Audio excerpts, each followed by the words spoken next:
Hi friends. तो आज हम इस लेक्चर में बात करेंगे एक साउंड चैप्टर की, जो कि बहुत ही इंपॉर्टेंट चैप्टर है। और साउंड चैप्टर बहुत ही इंटरेस्टिंग चैप्टर है, क्योंकि जो भी हमें सुनाई देता है, जो भी हम मुंह से बोलते हैं, जो भी हमारे कानों में आवाज़ जाती है, जो भी हमको सुनाई देता है, वो मेरा होता है साउंड। और ये जो साउंड चैप्टर है एक इंपॉर्टेंट चैप्टर है, और ये बहुत ही अच्छा चैप्टर, बहुत ही इंटरेस्टिंग चैप्टर है। Okay, so let's start with the sound. What is the sound? Sound क्या है? साउंड बेसिकली मेरा क्या होता है? Sound is the form of the energy. Sound is the form of the energy, जिसकी help से हमें कोई चीज़ सुनाई देती है। साउंड क्या है? हमारी एक एनर्जी होती है जिससे हमें सब कुछ सुनाई देती है। ओके, तो साउंड, अब हमें साउंड कैसे सुनाई देती है? हम सब लोग सुनते हैं, हमारे माँ बाप हमें बुलाते हैं, इधर आओ, ये करो, वो करो। हम टीवी देखते हैं, अपन रेडियो सुनते हैं, फ़ोन में आवाज़ सुनते हैं, वीडियो देखते हैं। इनफैक्ट जो अभी आप सुन रहे हो, अभी जो मेरी आवाज़ सुन रहे हो, ये सब क्या है? ये सब एक साउंड है। और अब बात करते हैं ये साउंड कैसे चलता, कैसे है ये साउंड। हाँ, क्योंकि भाई साउंड है, हम अपने मुंह से बोलते हैं तो फिर हमारे कानों तक पहुंचती है। तो अब देखते हैं कि ये साउंड कैसे ट्रेवल करता है। Sound travels in the form of the wave. Sound कैसे ट्रेवल करता है? साउंड एक वेव की फॉर्म में ट्रेवल करता है। अब ये वेव क्या होती है? जब हम अपने मुंह से कोई भी चीज़, कोई लफ्ज़ बोलते हैं, तो वो हमारे मुंह से होके हमारे कानों तक जब आवाज़ पहुंचती है, तो हमारा माइंड सेंस करता है कि कोई आवाज़ मुझे सुनाई दी। तो जो ये आवाज़ होती है, हमें कहाँ से आई? हमारे मुंह से आई, और ये ट्रेवल करके आई। अब हम, ये डिपेंड करता है हम कौन से मीडियम में बैठे हैं, मतलब हमारे इन्वायरमेंट का वो मीडियम क्या है। जैसे अभी हमारे इन्वायरमेंट का मीडियम क्या है? एयर। हमारे चारों तरफ एयर है, और हम बोल रहे हैं हमारे मुंह से, और हमारे कानों तक वो चीज़ें पहुंच रही है। तो हमने क्या सीखा है? हमने ये सीखा कि साउंड एक एनर्जी होता है, और ये वेव के फॉर्म में ट्रेवल करती है। अब आगे देखते हैं। ओके, और ये जो साउंड होता है, जो भी साउंड ट्रेवल करते हैं, वो कौन सी वेव होती हैं? Longitudinal waves. अगर आपसे कोई पूछे कि साउंड ट्रेवल्स की कौन सी वेव होती है, तो अपन क्या बताएंगे कि वो एक लॉन्गिट्यूडनल वेव होती है। ओके, तो a wave in which the particle of the medium vibrate back and throw in the same direction, okay. जो भी हमारा लॉन्गिट्यूडनल वेव होता है, लॉन्गिट्यूडनल वेव क्या होता है? बेसिकली एक कोई पार्टिकल होता है, वो मेरा आगे फिर पीछे, आगे पीछे, आगे पीछे, इस तरीके से वो वाइब्रेट करता रहता है, और किसी एक ही डायरेक्शन में वाइब्रेट करेगा जिधर मेरी साउंड जाती होगी, और उसे हम क्या कहते हैं? वो एक लॉन्गिट्यूडनल वेव होता है। अब जैसे इस फिगर में आप देखिए, इस फिगर में क्या दे रखा है? यहाँ पे कोई पॉइंट ए है, यहाँ पे कोई पॉइंट ए है, ओके, और यहाँ पे कोई पॉइंट बी है। अब मेरा जो साउंड है वो ए से बी की तरफ जा रहा है, तो मतलब साउंड की डायरेक्शन किधर है? इस तरफ है। और जो पार्टिकल है वो मेरा कैसे वाइब्रेट कर रहा है? एक बार इधर वाइब्रेट कर रहा है, फिर इधर वाइब्रेट कर रहा है। ओके, एक बार पार्टिकल इधर, फिर इधर वाइब्रेट कर रहा है। तो ये इधर इधर, फिर इधर इधर, फिर इधर इधर, ऐसे ऐसे ये पार्टिकल वाइब्रेट करते हमारे टारगेट तक पहुंच जाता है। लेट अस सपोज ये मेरा मुंह है, ओके, और ये मेरा कान है। अब जो भी कुछ हम यहाँ से बोलेंगे, ये हमारा जो साउंड होगा यहाँ से यहाँ तक पहुँचेगा। अब यहाँ से यहाँ तक ट्रेवल करने में जो भी साउंड होती है, वही हमारी कहलाती है कि कितना डिस्टेंस ट्रेवल किया इस साउंड ने। ओके, ये सब सारी चीज़ें बात अपन करेंगे। तो आपको समझ में आई ये लॉन्गिट्यूडनल वेव कैसे वर्क करता है। लॉन्गिट्यूडनल वेव कैसे वर्क करता है? कोई पार्टिकल होता है, जो भी हम बोलते हैं, वो बैक एंड फोर्थ मूव करता है इन द सेम डायरेक्शन। और एक चीज़ और, जो हमारा साउंड होता है वो हर एक मीडियम, ये जो लॉन्गिट्यूडनल होता है, ये हर एक मीडियम में ट्रेवल कर सकता है in the 3 medium, that is the solid, liquid and gas. ठीक है, तो ये सॉलिड, लिक्विड, गैस सारे मीडियम में ट्रेवल करता है। अब एक एग्जांपल देखते हैं अपन लॉन्गिट्यूडनल वेव को समझने के लिए, और ये एग्जांपल बहुत ही आसान सा है। एक स्प्रिंग ले ली मैंने, अभी तो ये नॉर्मल पोजीशन पे है, मैंने मान लिया कि ये एक स्प्रिंग है और नॉर्मल पोजीशन पे है, और ये एक हवा में रखा है। अब तुम इमेजिन करते रहो कि एक मेरा मुंह है, जो कि मेरा मुंह से आवाज़ निकलती है, और हम एयर में बैठे हैं। ओके, अब जैसे ही मैंने स्प्रिंग को खींचा, इस स्प्रिंग को यूँ ऐसे खींचा, ठीक है, अब जैसे ही मैंने इस स्प्रिंग को खींचा, तो मेरा क्या होगा? यहाँ पे इसमें कंप्रेशन आएगा, किसी एक पॉइंट पे कंप्रेशन आएगा, किसी एक पॉइंट पे रिलैक्सेशन आएगा। तो ये सब हमारी जो पॉइंट्स होती हैं, ये हमारा नॉर्मल पॉइंट से कुछ इस तरीके से दिखेगा, नीचे वाला डायग्राम आप देखें कुछ इस तरीके से दिखेगा, यहाँ पे कुछ इस तरीके से दिखेगा। एक जगह पे कंप्रेशन होगा, फिर एक जगह पे रिलैक्सेशन होगा, तो इस तरीके से मेरा शो होगा। अब जब हम इसको पुल करेंगे, फिर उसके बाद यहाँ पे कंप्रेशन, फिर रिलैक्सेशन, तो इसका मतलब क्या हो रहा है कि जो भी मेरा पार्टिकल है वो बैक एंड थ्रू मूव कर रहा है। ये होता है मेरा लॉन्गिट्यूडनल वेव। ओके, अब बात करते हैं अपन characteristic of the waves. Characteristic of the wave में क्या होता है मेरा, तो अब बात कर रहे थे हम characteristic of the sound wave के।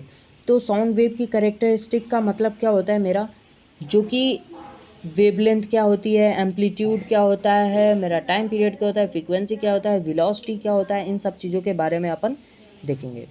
तो बेसिकली मेरा वेवलेंथ क्या होता है, वेवलेंथ वो होता है जो कि मेरा एक साइकिल यहाँ से यहाँ तक कंप्लीट करने में, ये जो डिस्टेंस ट्रेवल की गई है, यहाँ ए से लेके ई तक जो डिस्टेंस ट्रेवल हुई है, यही होता है मेरा वेवलेंथ। अब यहाँ से देख सकते हैं, यहाँ पे मेरा पॉइंट ए है और पॉइंट ई है, और यहाँ से यहाँ तक की जो डिस्टेंस है वो मेरा क्या है, वही है मेरा वेवलेंथ। ओके, और ये जो फ्लैक्चुएट कर रहा है पॉइंट बी पी, ये मेरा क्या है, ये है मेरा एम्पलीट्यूड। ओके, और यहाँ से अगर मैंने वेव स्टार्ट की और यहाँ तक किंड की, तो ये भी मेरा वेवलेंथ होगा। बेसिकली मेरा क्या होता है कि जहाँ से ये पूरा एक सर्कल, हाफ साइकिल कंप्लीट कर रहा हो, चाहे वो यहाँ से कर रहा हो, चाहे वो यहाँ से कर रहा हो, तो मेरा जो भी ये वाला डिस्टेंस होता है, जो भी मेरा ये वाला डिस्टेंस होता है, वो होता है मेरा वेवलेंथ। ओके, तो वेवलेंथ हो गया मेरा, और एम्पलीट्यूड समझ में आ गया आपको। अब बात करते हैं फ्रीक्वेंसी। फ्रीक्वेंसी क्या होता है, एक सेकंड में ये कितना वेव बना लेता है, एक सेकंड में कितनी वेव्स ऐसे ये बना लेती हैं, ये होता है मेरा फ्रीक्वेंसी। ओके, और मेरा अब बात करते हैं वेलोसिटी की। वेलोसिटी क्या होता है, वेलोसिटी वो होता है, और देखो वेलोसिटी और स्पीड दोनों एक ही चीज़ होती है। ओके, तो वेलोसिटी और स्पीड, ये वेव कितनी स्पीड से ट्रेवल कर रही है, वो होती है मेरी वेलोसिटी। ओके, अब आगे देखते हैं। यहाँ तक तो आपको समझ में होगा, ये मेरा एम्पलीट्यूड होता है, ए से लेके ई तक जो भी पॉइंट है वो एम्पलीट्यूड होता है, और एम्पलीट्यूड को अपन लैम्बडा से रिप्रेजेंट करते हैं। एम्पलीट्यूड को हम लैम्बडा से रिप्रेजेंट करते हैं, और फ्रीक्वेंसी को एफ से भी फ्रीक्वेंसी को रिप्रेजेंट करते हैं, और इसको बेसिकली म्यू से भी रिप्रेजेंट किया जाता है। ओके, म्यू, ये जो सिंबल होता है ये म्यू का सिंबल होता है। अब बात करते हैं आगे। तो टाइम पीरियड हमने देख लिया, टाइम पीरियड क्या होता है, the time required to produce a one complete wave, that is known as the time period of the wave. Okay, तो एक वेव कंप्लीट करने में जो मेरा टाइम लेता है वही होता है मेरा टाइम पीरियड। अब बात करते हैं फ्रीक्वेंसी की। फ्रीक्वेंसी अब क्या चीज़ होती है, frequency the number of the complete waves produced in the 1 second. एक सेकेंड में जितने वेव्स बन सकती हैं, जितने भी वेव बन जाएं एक सेकेंड में, वो होती है मेरी फ्रीक्वेंसी। ओके, और फ्रीक्वेंसी की एसआई यूनिट क्या होती है, यूनिट का मतलब जैसे हमारा अब डिस्टेंस होता है, तो डिस्टेंस मीटर में मेज़र किया जाता है, सेंटीमीटर में मेज़र किया जाता है। वैसे ही जो मेरा फ्रीक्वेंसी होता है वो हर्ट्ज़ में मेज़र किया जाता है, वो हर्ट्ज़ से रिप्रेजेंट किया जाता है, जिसकी यूनिट होती है मेरी HZ, और वो होता है मेरा हर्ट्ज़। ओके, तो अब देखते हैं relationships between the velocity and the frequency of wavelength. Okay, तो यहाँ पे जो भी मेरा वेलोसिटी होती है हमारे वेव की, ये जो वेव है इसकी कुछ तो वेलोसिटी होगी, और ये कुछ डिस्टेंस ट्रेवल किया होगा, और कुछ तो टाइम लिया ही होगा, तो उसके बीच की अपन रिलेशन देखें तो वो क्या होगा, velocity equal to distance travel upon time taken. Basically मेरा ये पुराना वाला फॉर्मूला है क्या, speed equal to distance upon time, और जो मेरा वेलोसिटी होता है उसको मैंने यहाँ v से रिप्रेजेंट किया है, और लैम्डा इज डिस्टेंस टेबल, और t है टाइम टेकन, तो फॉर्मूला हो गया v equal to lambda by t। ठीक, तो ये था मेरा फॉर्मूला जिसको आपको याद रखना है, बहुत ही इंपॉर्टेंट फॉर्मूला है। वेलोसिटी ऑफ वेव, तो यहाँ पे लिखा है velocity of wave equal to frequency into wavelength. ठीक है, अब आगे देखते हैं। आगे हम देखते हैं कुछ एप्लीकेशंस के बारे में। साउंड के एप्लीकेशन, जैसे हमारे साउंड कहाँ कहाँ से आती है, जैसे हमारा ये टेलीविज़न हुआ, गिटार हुआ, ड्रम हुआ, तबला हुआ, ये फ्लूट हुआ, बांसुरी हुई, सितार हुआ, एंड बहुत सारी चीज़ें हैं जहाँ से हमें साउंड का सोर्स होता है। ठीक है, अब साउंड ये वाइब्रेट करते हैं, हमारे कुछ वाइब्रेटिंग चीज़ भी होती हैं, जैसे गिटार हुआ, वहाँ पे वायर्स होते हैं जो वाइब्रेट होते हैं, जिससे हमारा साउंड प्रोड्यूस होता है। कुछ चीज़ें होती है जैसे प्लेट्स होती है, उनको रब करते हैं, जैसे हमारा ये चीज़ हुआ, यहाँ पे प्लेट्स होती है, इनको रब करते हैं, फिर हमारा साउंड प्रोड्यूस होता है। ओके, और जो हमारा साउंड ट्रेवल करता है एयर में, अब उसके बारे में देखते हैं। Sound wave in the air, हमने पहले भी बात कर रखी है। लॉन्गिट्यूडनल वेव होते हैं जो कि साउंड ट्रेवल वेव करती हैं। अब मैंने मान लिया कि ये मेरा नॉर्मल पोजीशन है एयर की। ठीक है, अब यहाँ पे मैंने एक ट्यूनिंग फॉर्क लिया है। ये क्या होता है, मेरा एक वाइब्रेटिंग इंस्ट्रूमेंट होता है, ये वाइब्रेट करता है। पहले यहाँ पे ओपन पोजीशन पे था, अब यहाँ पे इस पोजीशन में हो गया, तो ये एक वाइब्रेटिंग इंस्ट्रूमेंट होता है। तो मैंने जैसे ही यहाँ पे पुश किया तो यहाँ पे कंप्रेशन हुआ, पार्टिकल एक दूसरे में आपस में सट गए। ठीक है, और यहाँ पे रिलैक्सेशन हुआ। ठीक, अब ये कंप्रेशन धीरे धीरे आगे बढ़ता जाएगा, और जैसे जैसे ये धीरे आगे बढ़ेगा यहाँ पे रिलैक्सेशन बढ़ता जाएगा। ओके, तो एक साइड यहाँ पे कंप्रेशन होगा, ठीक, और फिर यहाँ पे रिलैक्सेशन होगा, फिर यहाँ पे कंप्रेशन होगा, फिर यहाँ पे रिलैक्सेशन होगा। तो इस तरीके से ये प्रोसेस मेरा चलता रहेगा, और that is known as compression and rarefaction. ठीक है, तो ये मेरा लॉन्गिट्यूडनल की बात हो गई। अब हमारे जो भी साउंड होती है वो सॉलिड में चल सकता है, लिक्विड में चल सकता है, एयर में चल सकता है। तो मुझसे ये पता चल रहा है कि साउंड को ट्रैवल करने के लिए किसी न किसी मीडियम की ज़रूरत होती है। साउंड बिना मीडियम के ट्रैवल कर ही नहीं सकता। तो the substance through which sound can travel, that is known as the sound medium. जो भी हमारा साउंड होता है वो जिस मीडियम से ट्रेवल करता है वो होता है मेरा साउंड मीडियम। ठीक है, अब बात करते हैं अपन sound waves are called the mechanical wave. Sound waves are called the mechanical wave. ऐसा क्यों? क्योंकि साउंड वेव बिना किसी मीडियम के ट्रेवल नहीं कर सकता, इसीलिए साउंड वेव्स को अपन मैकेनिकल वेव कहते हैं। ठीक है, अब साउंड जो हमारा ये हेडिंग लिखा है कि sound can travels through the solid, liquid and gas, basic सी चीज़ें हैं। साउंड हम सॉलिड ट्रेवल मतलब कहीं भी ट्रेवल कर सकता है, बस सॉलिड वैक्यूम में ट्रेवल नहीं कर सकता। वैक्यूम में क्यों नहीं कर सकता? क्योंकि वहाँ पे कुछ है ही नहीं ना, वैक्यूम है एकदम, ना ही एयर है, ना ही सॉलिड है, ना ही लिक्विड है, कुछ भी नहीं है। तो सॉलिड वैक्यूम में ट्रेवल नहीं कर सकता, इसीलिए स्पेस में हमारा जो सॉलिड होता है, साउंड होता है, वो ट्रेवल नहीं करता है। वहाँ पे अपन रेडियो यूज़ करते हैं, हेडफोन्स यूज़ करते हैं, ये सब यूज करते हैं। अब देखते हैं स्पीड ऑफ साउंड। अब साउंड ट्रेवल तो करता है, अब उसकी स्पीड कैसी है, बहुत तेज़ ट्रेवल करता है, बहुत धीरे ट्रेवल करता है, कैसे ट्रेवल करता है, उसकी बातें करते हैं अपन। ठीक है, तो अपन पहली पॉइंट देखते हैं। पहला पॉइंट क्या है? The speed of the sound depend on the nature of the material in which it is travelling. ये बहुत ही इंपॉर्टेंट पॉइंट है कि जो साउंड होता है, साउंड की स्पीड होती है, वो उस बात पे डिपेंड करता है कि वो किस मीडियम में ट्रेवल कर रहा है। अब वो किस मीडियम में ट्रेवल कर रहा है, वो एयर में ट्रेवल कर रहा है, या सॉलिड में ट्रेवल कर रहा है, लिक्विड में ट्रेवल कर रहा है। ठीक है, अब हमें पता होता है कि जो साउंड होता है वो मेरा सबसे स्लो ग्लास में ट्रेवल करता है, और सबसे ज़्यादा तेज़ सॉलिड में ट्रेवल करता है। एयर में मीडियम होता है। ठीक है, सबसे ज़्यादा तेज़ अगर साउंड ट्रेवल करता है वो किस में ट्रेवल करता है, मेरा सॉलिड में। आपने कभी रेलगाड़ी की जो पटरी होती है, ट्रैक होती है, अगर रेलगाड़ी बहुत ही दूर है और ट्रैक पे कान लगा के सुनो, तो कितनी भी दूर हो, अगर ट्रेन आने वाली हो तो बहुत तेज़ से आवाज़ आती है। इसका मतलब क्या होता है, जो सॉलिड होती है वहाँ पे साउंड बहुत ही तेज़ी से ट्रेवल करता है। ओके, ये तो मेरा पहला फैक्टर था जिस पे साउंड की स्पीड ट्रेवल करती है। अब नेक्स्ट फैक्टर देखते हैं, sound depends on the temperature. Sound हमारा टेम्परेचर पे भी डिपेंड करता है। जैसे जैसे मेरा टेम्परेचर बढ़ेगा वैसे वैसे मेरी साउंड की स्पीड भी इंक्रीज होती जाएगी। और थर्ड फैक्टर मेरा क्या है, the speed of the sound depend on the humidity of the air. जितना ज़्यादा मेरा एयर ह्यूमिडिटी होगा, उतना एयर में ह्यूमिडिटी पाई जाएगी, उतनी ही ज़्यादा मेरी साउंड की स्पीड पाई जाएगी। ठीक है, यहाँ पे एक टेबल दे रखा है चार्ट बना के, इसमें सब कुछ दे रखा है कि स्पीड कितनी होगी ड्राई एयर में, वेट एयर में एंड वगैरह। तो अब आगे बढ़ते हैं अपन।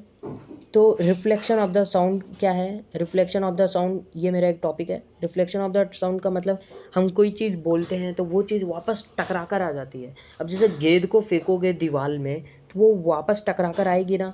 मैंने मान लिया ये कोई एक दीवार है, यहाँ पे कोई एक सरफेस है, ओके।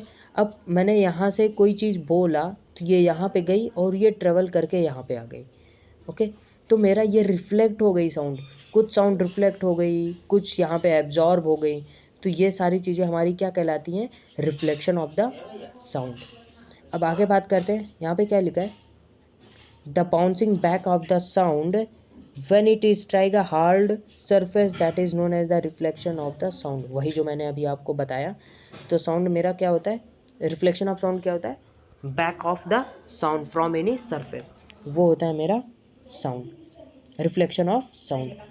अब एक लास्ट चीज़ें हैं ये देख लेते हैं अपन, बहुत ही इंटरेस्टिंग चीज़ें हैं। इंटरेस्टिंग क्या है? The race between the sound and the light. अब हम रेस लगाते हैं साउंड में और लाइट में, आवाज़ में और लाइट में। तो देखते हैं लाइट और साउंड में सबसे तेज़ फास्ट कौन सा होता है। तो पहले आप बात करते हैं ये कि जो साउंड होता है उसको चलने के लिए कोई ना कोई एक मीडियम चाहिए, भाई साहब मीडियम चाहिए, ठीक है।